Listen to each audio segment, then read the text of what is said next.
আসসালামু আলাইকুম রহমতুল্লাহ। সুপ্রিয় দর্শক মণ্ডলী, আশা করি মহান আল্লাহ তাআলার অশেষ মেহেরবানি ও দয়ায় আপনারা সবাই ভালো আছেন। প্রিয় দর্শক, এই ভিডিওতে আমি আপনাদেরকে জানাবো একটি গুরুত্বপূর্ণ বিষয় সম্পর্কে। ভিডিওটি সম্পূর্ণ দেখুন, তাহলেই জানতে পারবেন। মোবাইল ফোনের একটি পাপ আপনার সমস্ত আমলকে নষ্ট করে দেবে। আল্লাহ আপনার সমস্ত সালাত বাতিল করে দেবেন যদি আপনি এখনই মোবাইল ফোনের একটি পাপ কাজ বন্ধ না করেন। প্রিয় মুসলিম ভাই ও বোনেরা, আপনি যদি এই গুনাহ থেকে সাবধান না হন, তাহলে আল্লাহ আপনার সমস্ত নেক আমলকে নষ্ট করে দিবেন। আমরা অনেকেই এটাকে কঠিন কোনো অপরাধী মনে করি না। বর্তমানে আমরা দুটি জিনিস লক্ষ্য করছি, এক হচ্ছে সীমা লঙ্ঘন, আরেকটি হচ্ছে সীমা লঙ্ঘনজনিত পাপের ফলাফল তথা ধ্বংস।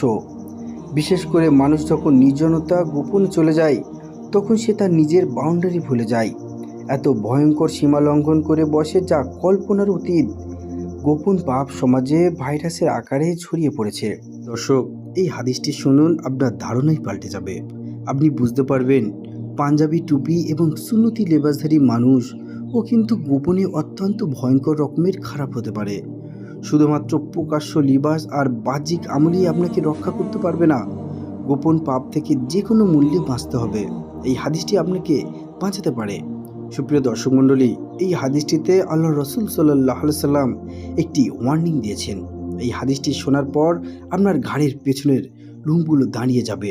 আল্লাহ রসুল সাল্লাহ সাল্লাম বলেন, আমি আমার উম্মতের মধ্য হতে এমন একটি দলকে চিনি যারা কিয়ামতের দিন অগণিত নেক আমল নিয়ে উপস্থিত হবে। তাদের নেক আমলগুলো পাহাড় সমপরিমাণ হবে এবং তা হবে ঝকঝকে উজ্জ্বল। অল্প পরিমাণ নেক আমল নয়, তাদের আমল হবে পাহাড় সমপরিমাণ। কিন্তু আল্লাহ তাআলা তাদের সমস্ত নেক আমলকে ধুলোয় মিশিয়ে দেবেন। তাদের সমস্ত আমলকে আল্লাহ তাআলা বিক্ষিপ্ত ধূলিকণার ন্যায় বাতাসে উড়িয়ে দেবেন। অর্থাৎ তাদের সমস্ত আমল বরবাদ হয়ে যাবে। আল্লাহ রসুল সাল্লাল্লাহু আলাইহি সাল্লাম বলেন, তারা কিন্তু অন্য কেউ নয়, আপনার আপনই ভাই। নামাজি রোজাদার মুসলমান, সাধারণ মুসলমান নয়। তারা এমন মুসলমান যারা মাঝরাতে জেগে মাঝে মাঝে তাহাজ্জুদ নামাজও পড়ত। তারা অত্যন্ত ভালো মুসলমান, মানুষের সঙ্গে ভালো আচরণ করত। কিন্তু এমন কি পাপ যে আল্লাহ তাআলা তাদের সব নেক আমলকে নষ্ট করে দিবেন। প্রিয় দর্শক, তাদের সবচেয়ে বড় পাপ ছিল তারা যখন একা থাকতো তখন তারা গোপন পাপে লিপ্ত হতো। নির্জনে গুনাহের ক্ষেত্রেই আল্লাহর সীমানা অতিক্রম করত। আল্লাহ রসুল সাল্লাল্লাহু আলাইহি সাল্লাম বলেন, সবচেয়ে বড় ইমানের পরীক্ষা তুমি তখনই দেবে যখন একাকী রুমের মধ্যে তুমি ব্যতীত আর দ্বিতীয় কেউ থাকবে না। থাকবে শুধু মহান প্রভুর দৃষ্টি, যার আড়াল হওয়া তোমার পক্ষে কোনোভাবেই সম্ভব নয়। এই নির্জনে তুমি কতটা আল্লাহকে ভয় করছো সেটার উপর নির্ভর করবে তুমি কতটা সুদৃঢ় মুসলিম। সুপ্রিয় দর্শক, তাই আপনি যখন একাকী থাকবেন, নির্জনে যখন আপনি আপনার ফোনে ব্যস্ত থাকেন, বিশেষ করে বর্তমানে এই ফোনের ফিতনায় আমাদের নির্জনতার ইমানি পরীক্ষায় ব্যর্থ করে দিচ্ছে। নির্জনতার যে ইমান, যে তাকওয়ার লেবাসের কথা আল্লাহ তাআলা কোরআনে বলেছেন, এই নির্জনতার ইমানের পরীক্ষায় উত্তীর্ণ হতে হলে আপনাকে ফোনের পরীক্ষায় উত্তীর্ণ হতে হবে। আপনি যদি গোপন পাপ থেকে সাবধান না হন, বেঁচে না থাকেন, তবে আল্লাহ তাআলা আপনার সমস্ত ভালো কাজ মুছে দেবেন। একাকী ঘরের মধ্যে রাতে ঘুমিয়ে যখন থাকবেন, ওই রুমে কেউ থাকবে না, আপনি আপনার ফোনে এমন কোনো মুভি ক্লিপস দেখবেন না যেটা নগ্ন। আপনি এমন কোনো দৃশ্য দেখবেন না যা আপনি প্রকাশ্যে আরেকজনকে নিষেধ করে থাকেন, যা আপনি প্রকাশ্যে ভুলেও তাকাবেন না। যে দৃশ্য দেখে আপনি প্রকাশ্যে আস্তাগফিরুল্লাহ পড়েন, সেই দৃশ্য আপনি গোপনে কি করে দেখতে পারেন?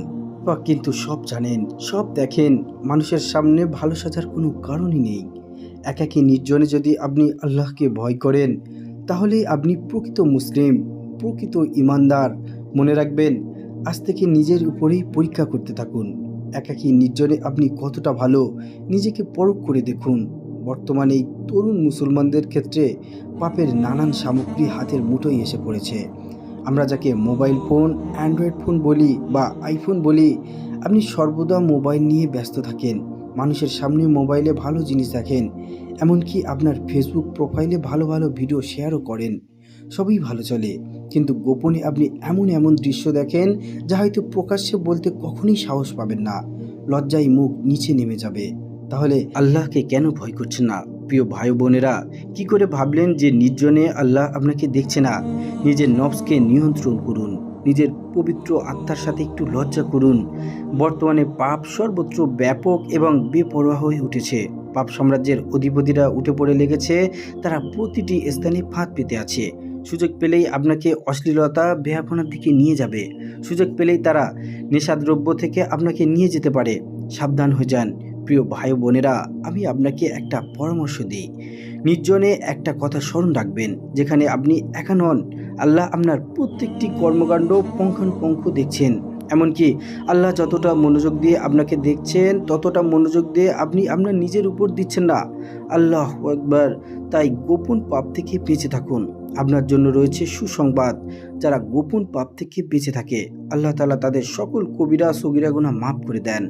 রাসূলুল্লাহ সাল্লাল্লাহু আলাইহি ওয়াসাল্লাম সুসংবাদ দিয়ে বলেছেন, হে সাহাবারা, তোমাদের পর এমন দিন আসবে যা হবে ধৈর্যের, প্রচণ্ড কষ্টের।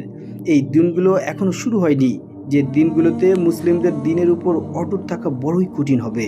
কিন্তু যারা সেদিন কঠিন দিনগুলোতে, অর্থাৎ এই ইন্টারনেট ফিতনার দিনগুলোতে, অ্যান্ড্রয়েড মোবাইল ফোনের দিনগুলোতে যে ব্যক্তি তার দিনকে আঁকড়ে ধরে থাকবে, হে আমার সাহাবীরা, আমার ওই ভবিষ্যৎ উম্মতটা যদি তোমাদের মতো সাহাবীদের মতো সেই কঠিন ফিতনার দিনকে আঁকড়ে ধরে থাকতে পারে, তাহলে তারা এক একজন তোমাদের মতো 50 জনের সমান মর্যাদা পাবে। সুবহানাল্লাহ। সাহাবীরা বলল, আমাদের 50 জনের সমান নাকি তাদের 50 জনের? আল্লাহ রাসূল সাল্লাল্লাহু আলাইহি সাল্লাম বললেন, তোমাদের মধ্য হতে 50 জনের সমান। সুবহানাল্লাহ, আল্লাহু আকবার। প্রিয় দর্শক, এর থেকে বড় পুরস্কার এই পৃথিবীর বুকে কী হতে পারে, যে তৎকালীন সাহাবীদের 50 জনের সমান আমল আপনার আমল নামায় যুক্ত হয়ে যাবে। যদি বর্তমান জামানার গোপন পাপ থেকে আপনি নিজেকে মুক্ত রাখতে পারেন, আল্লাহু আকবার। যে ব্যক্তি আল্লাহর সন্তুষ্টির জন্য হারাম ছেড়ে দেয় এবং হালালের জন্য ফিরে আসে, আল্লাহ তাকে সেই হারামের পরিবর্তে অকল্পনীয় নিয়ামত দিয়ে প্রতিস্থাপন করে দেন। সাহাবীরা ইসলামের জন্য তাদের ঘরবাড়ি ছেড়ে দিয়েছেন, আল্লাহ এর পরিবর্তে তাদেরকে পৃথিবীর আধিপত্য দিয়েছেন। হজরত সুলাইমান আলাইহিসসালাম আল্লাহর সন্তুষ্টির জন্য তার ঘোড়াগুলো বিসর্জন দিয়েছেন। আল্লাহ তাআলা বাতাসকে তার অনুগত্য করে দিয়েছেন। হজরত ইউসুফ আলাইহিসসালাম, তিনি আল্লাহর জন্য একজন নারীর সাথে হারাম সম্পর্কে জড়ানো থেকে বিরত থেকেছেন। আল্লাহ তাআলা এর পরিবর্তে তাকে মিশরের সিংহাসনে বসিয়ে দিয়েছিলেন। একটা বিষয় আমি গ্যারান্টি দিয়ে বলতে পারি, গোপন পাপ থেকে যদি দূরে থাকেন, হারাম রিলেশনশিপ থেকে যদি আজই নিজেকে উঠিয়ে নিয়ে যান, আল্লাহর ভয়ে যদি যাবতীয় গোপন পাপ ছেড়ে দেন, আল্লাহর ভয়ে যদি আপনি কাউকে ক্ষমা করে দেন, আল্লাহর ভয়ে যদি গোপনে আমল করেন, আল্লাহর ভয়ে যদি আপনি গোপন সকল কল্যাণমূলক কাজ এক একটি এই দুনিয়া আখিরাতে আপনার পুরস্কার নিয়ে আসবে। এই দুনিয়ার বুকে আল্লাহ চাইলে আপনাকে ইউসুফ আলাইহিসসালামের মতো বড় ক্ষমতাধর বানিয়ে দিতে পারেন। এই দুনিয়ার বুকে আল্লাহ চাইলে আপনাকে হজরত সুলাইমান আলাইহিসসালামের রাজত্ব আপনাকে দিয়ে দিতে পারেন। শুধু আপনাকে গোপন পাপ ছেড়ে দিতে হবে। সফলতা ব্যর্থতা আপনার হাতে, সিদ্ধান্ত নিন। দুনিয়া আখিরাতে দুই জায়গার সফলতা নির্ভর করছে এই দুনিয়ার গোপন পাপ থেকে দূরে থাকার মধ্যেই। কেননা সেখানেই আমাদেরকে ইমানের নির্ভেজাল পরীক্ষায় উত্তীর্ণ হতে হয়। আল্লাহ আপনি আমাদের যাবতীয় গোপন পাপের হাত থেকে রক্ষা করুন। আমিন।